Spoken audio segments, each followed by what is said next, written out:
Assalamualaikum warahmatullahi wabarakatuh dan salam sejahtera kepada semua yang menonton video ini. Kali ini saya akan membentangkan kertas kerja yang bertajuk Pengalaman Nilai Budaya Sunda dalam Layanan Activity di Desa Wisata Cibuntu, Jawa Barat. Perkenalkan, nama saya Kiki Rizky Makia bersama-sama dengan Profesor Madya Dr. Habibah Ahmad, Profesor Dr. Hamzah Yusuf, dan Profesor Dr. Ah Choi di dalam kertas kerja ini. Di negara-negara maju seperti Korea, Jepun, Cina telah berjaya menggunakan aspek budaya sebagai tarikan dalam sektor pelancongan. Begitupun di negara-negara yang sedang membangun seperti Indonesia dan Malaysia. Dalam memajukan sektor pelancongan, budaya menjadi salah satu faktor yang memainkan peranan penting dalam pembangunan pelancongan, termasuk dalam sektor pelancongan desa. Di Indonesia sendiri, pembangunan pelancongan desa yang lebih dikenali dengan sebutan desa wisata semakin berkembang. Hampir di semua daerah atau provinsi di Indonesia membangunkan sektor pelancongan desa di tempatnya. Bahkan Kementerian Pelancongan dan Kebudayaan di Indonesia menjadikan desa wisata sebagai salah satu fokus utama dalam rancangan pembangunan sektor pelancongan. Nah, desa wisata ini menawarkan pengalaman budaya dan kehidupan masyarakat tempatan. Hal ini menunjukkan bahwa di desa wisata budaya menjadi faktor penting dalam kemajuan pembangunan desa wisata. Beberapa contoh desa wisata di Indonesia yang telah berjaya menjadikan budaya sebagai daya tarik utama adalah desa wisata Panglipuran di Bali. Di sana menawarkan pengalaman budaya Bali. Selain itu, ada juga desa wisata Penting Sari di Yogyakarta.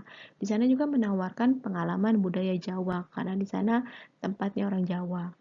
Nah, pelancong yang datang ke desa wisata tersebut akan mendapatkan pengalaman yang berbeda. Yang satu pengalaman budaya Bali dan yang satu lagi pengalaman budaya Jawa. Begitupun dengan desa wisata yang ada di Jawa Barat. Mereka juga menawarkan budaya tempatan, yaitu pengalaman budaya Sunda sebagai daya tarik pelancong.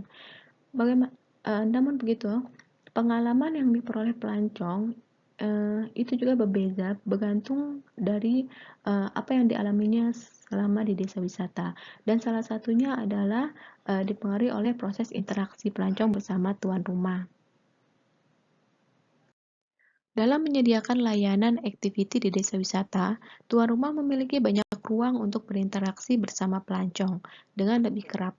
Melalui interaksi dalam layanan ini, pengalaman pelancong tentang budaya orang Sunda akan terbentuk bergantung bagaimana tuan rumah menyediakan layanan tersebut.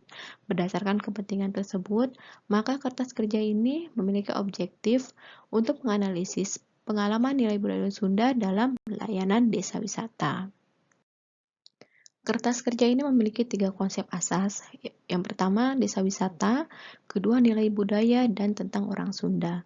Desa wisata merupakan salah satu produk pelancongan desa yang merupakan satu penyatuan antara tarikan pelancongan, penginapan, dan fasiliti yang dikemas dalam kehidupan masyarakat dan menyatu dengan tradisi masyarakat tempatan. Nilai budaya pula merupakan cirian sebuah community yang membedakan satu bangsa dengan bangsa lainnya. Sementara orang Sunda adalah salah satu budaya di Indonesia yang merupakan salah satu budaya tertua yang ada di Indonesia. Nah, orang Sunda sendiri memiliki nilai-nilai budaya yang dipercayai menjadi pedoman kehidupan dalam menjalankan kehidupan sehari-hari. Di mana dalam hal ini diasumsikan bahwa pedoman tersebut diterapkan dalam layanan di desa wisata.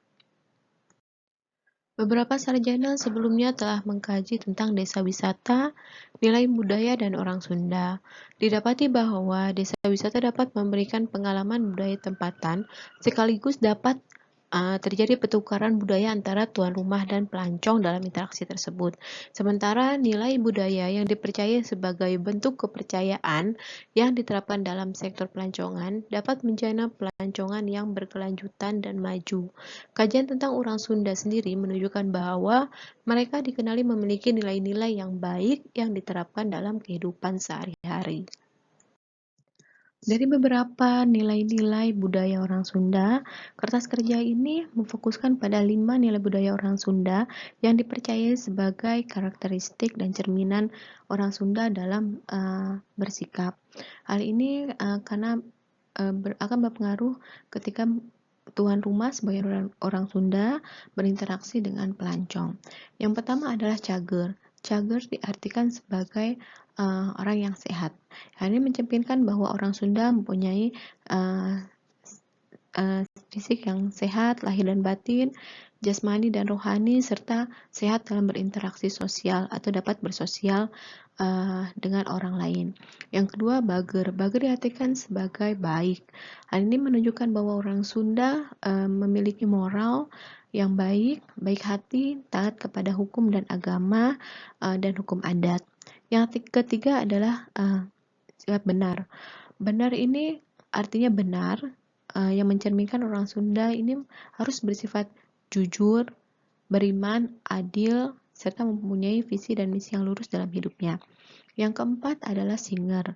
Singer ini diartikan sebagai introspektif, mencerminkan orang Sunda sebagai mempunyai sikap yang terampil, mahir atau piawai dalam bergaul, dan berani dalam menjalani hidup.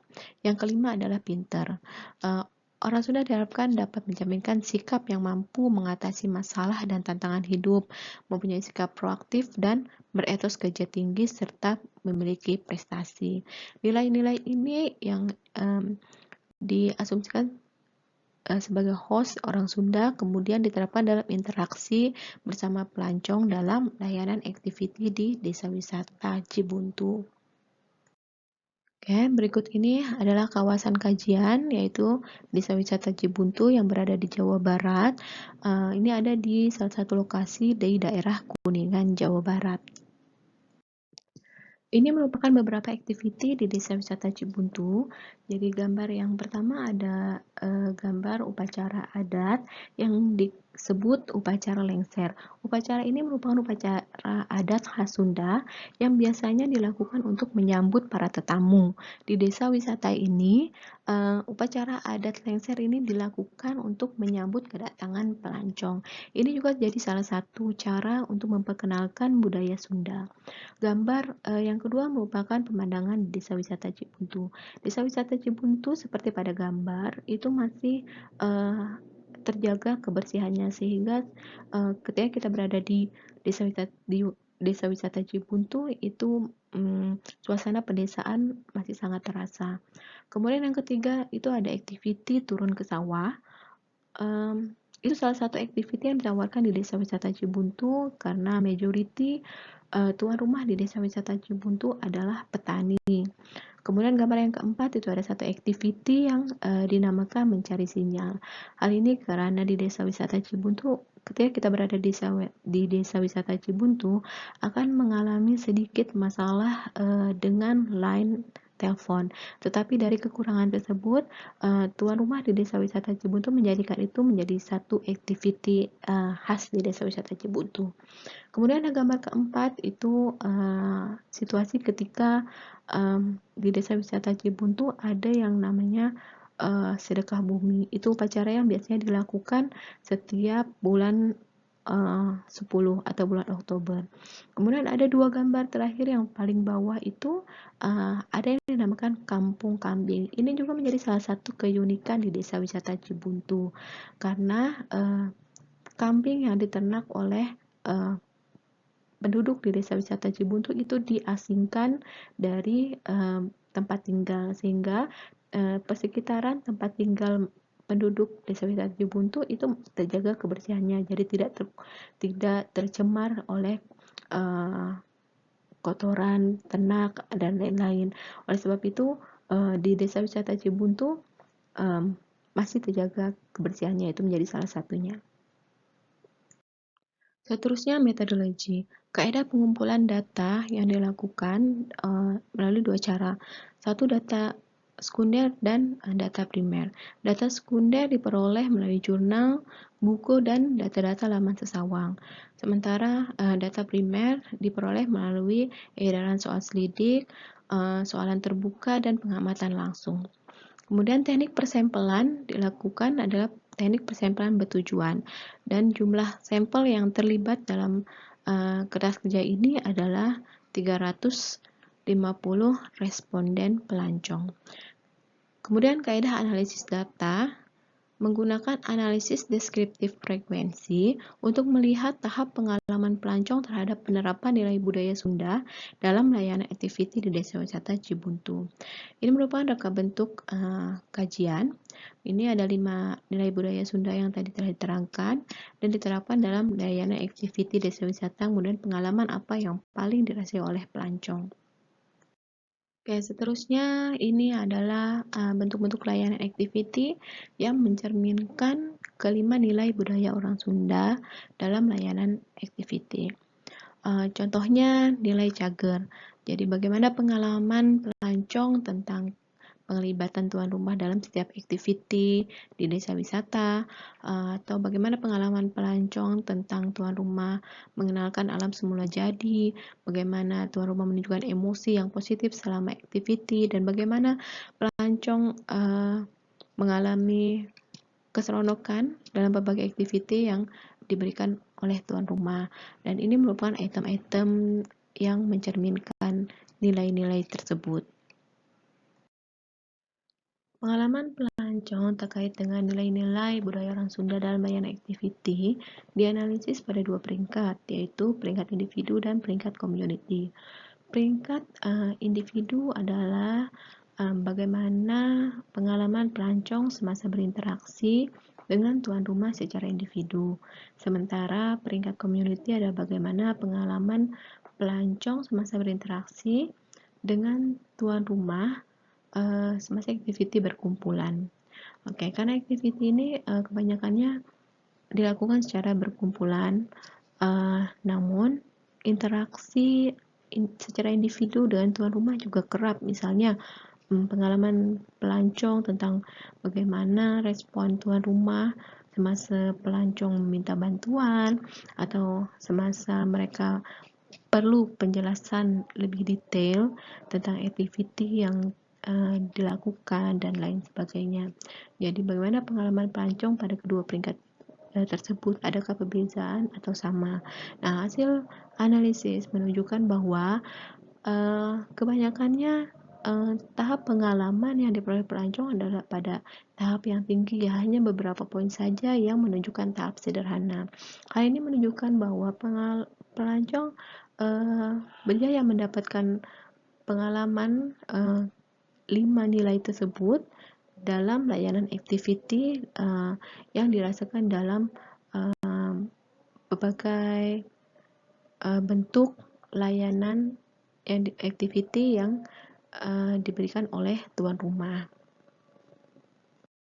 Hasil analisis secara detail menunjukkan bahwa pelancong mendapatkan pengalaman kelima-lima nilai budaya Sunda dalam layanan activity pada tahap yang berbeza.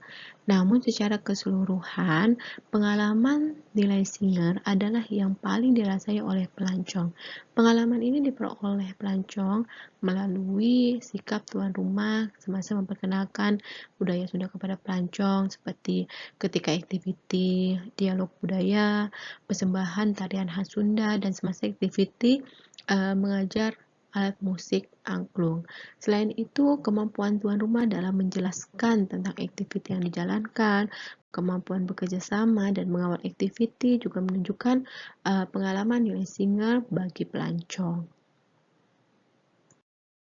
Kesimpulannya adalah, interaksi dalam aktiviti di Desa Wisata Cibuntu dapat memberikan pengalaman nilai budaya lokal, yaitu budaya Sunda kepada pelancong. Daripada kelima-lima nilai budaya Sunda tersebut, kertas kerja ini menunjukkan bahwa pengalaman nilai Singer adalah yang paling dirasai oleh pelancong.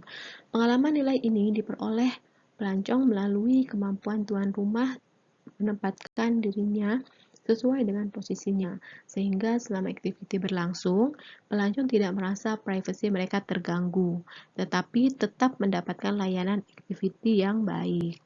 Pelancong juga merasa tuan rumah dapat mengendalikan masalah dalam setiap situasi semasa aktiviti berlangsung dan dapat bersikap tenang semasa mengendalikan aktiviti utama di desa wisata. Situasi sekarang semasa pandemik COVID-19 ini banyak memberi kesan kepada sektor pelancongan, termasuk desa wisata. Secara keseluruhannya, hasil kajian ini menunjukkan bahwa pengalaman pelancong itu diperoleh melalui interaksi tuan rumah dan pelancong. Namun, situasi COVID-19 mewajibkan setiap orang untuk menjaga jarak. Situasi ini tentu memberi pengaruh terhadap kualitas layanan yang diberikan juga karena interaksi juga terbatas. Oleh sebab itu, pengelola sektor pelancongan, terutama pengelola desa wisata, perlu memiliki inisiatif dalam menghadapi situasi semasa pandemi COVID-19. Data terkini menunjukkan bahwa desa wisata Cibuntu sudah mulai menerima kedatangan pelancong lagi, namun tentunya dengan menerapkan SOP COVID-19 untuk tetap menjaga kesehatan pelancong dan tuan rumah. Demikian pembentangan saya kali ini. Saya ucapkan banyak-banyak terima kasih. Assalamualaikum warahmatullahi wabarakatuh.